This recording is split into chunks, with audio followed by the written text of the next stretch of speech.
Khutbah Imam Sayyidina Ali. Allah Subhanahu Wa Taala menjadikan Kaabah yang dibina daripada batu sebagai rumah yang wajib dihormati dan mengumpulkan manusia di sana. Allah Subhanahu Wa Taala meletakkan rumah itu di sebuah lembah yang sempit, berbatu, tanahnya sedikit, tidak subur dan kering. Allah Subhanahu Wa Taala mendirikannya di antara gunung-gunung yang curam, di tengah pasir yang ditiup angin, di kawasan yang mempunyai kampung-kampung yang berjauhan antara satu sama lain dan sumber air yang sangat sedikit.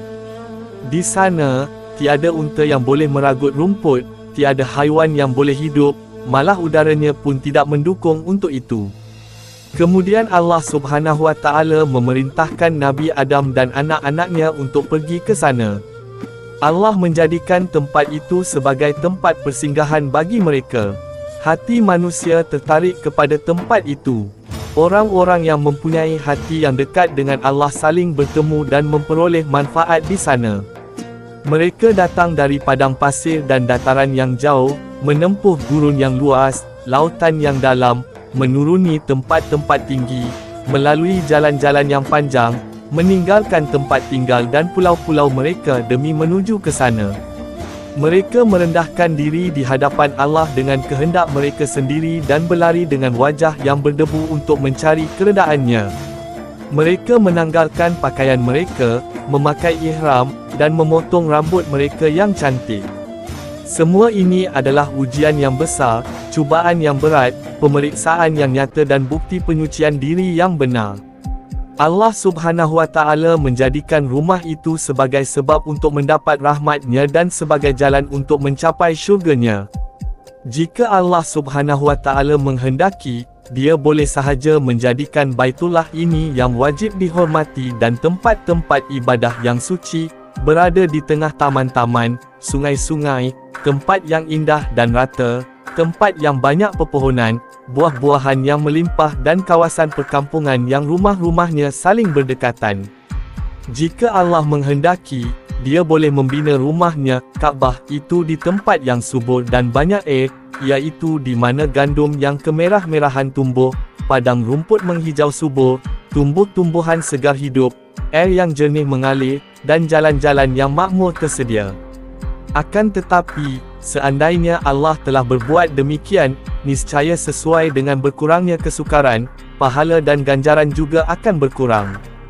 Jika Kaabah tidak dibina seperti keadaannya sekarang, tetapi dihiasi dengan batu zamrud hijau dan batu delima merah yang berkilauan serta memancarkan cahaya yang menakjubkan, tentulah keraguan dalam hati manusia akan berkurang, peperangan iblis untuk menyesatkan manusia akan menjadi lemah, dan perasaan ragu-ragu dalam diri manusia akan dihilangkan.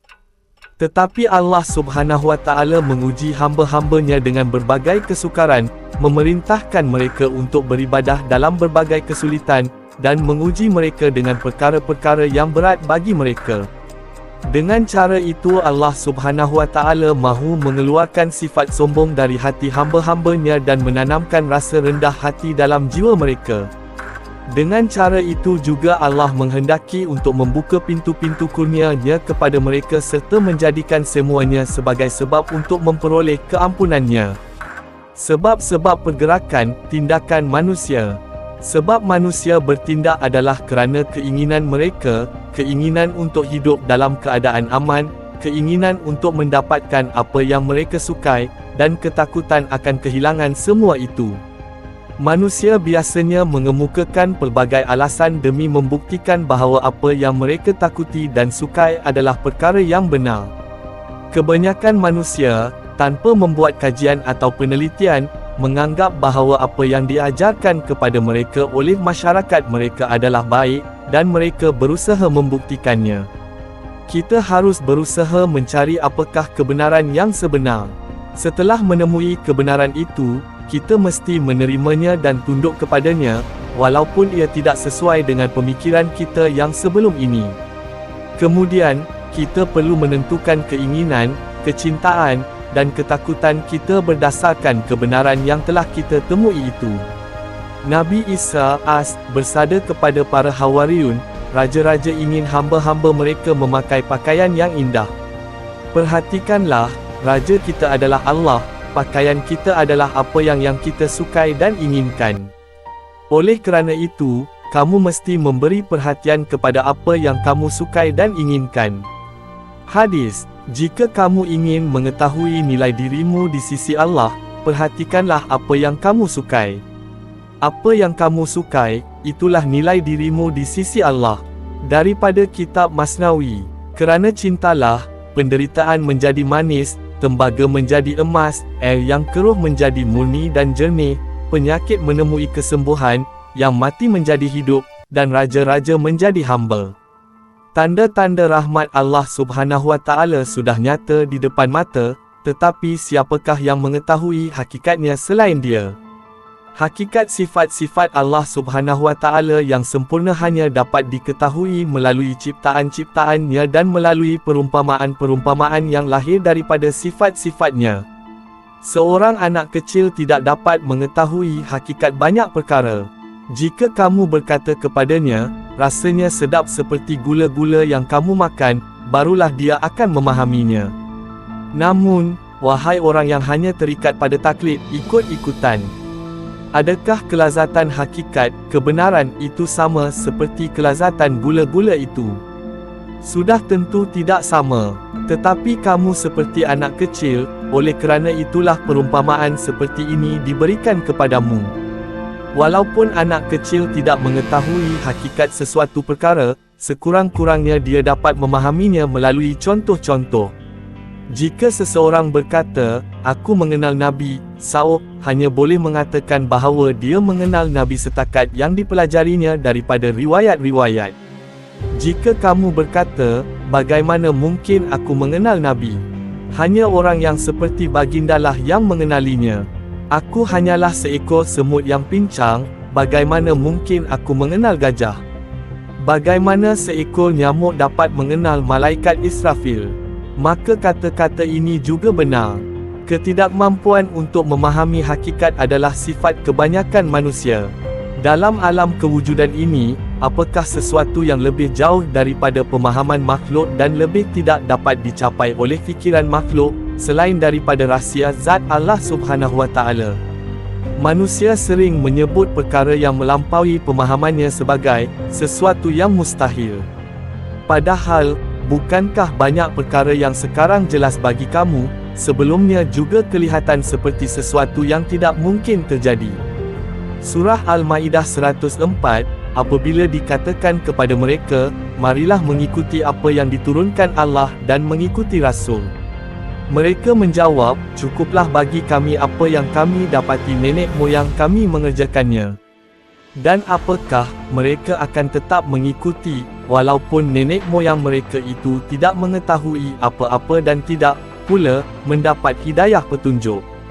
Surah Hud 15 dan 16, barang siapa yang menghendaki kehidupan dunia dan perhiasannya, niscaya kami akan memberikan kepada mereka balasan amal perbuatan mereka di sana dengan sempurna dan mereka di sana tidak akan dirugikan.